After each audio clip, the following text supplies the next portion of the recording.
Buonasera e ben ritrovati con una nuova edizione del TG Flash di New Sicilia. Di seguire i titoli più importanti del pomeriggio. Assunta a tempo indeterminato una parte di lavoratori ex PIP, un grande traguardo secondo Schifani, che ha commentato così la bella notizia. Il migliore regalo di Pasqua che potevamo fare a chi da oltre 20 anni vive per una condizione di incertezza lavorativa.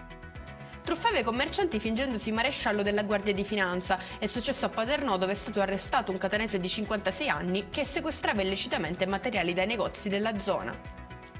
C'è una prima ipotesi sulla causa dell'intossicazione che ha colpito 150 tra alunni e professori partiti per la gita scolastica in Puglia. Dai primi accertamenti su una ragazza pare che possa trattarsi di salmonella.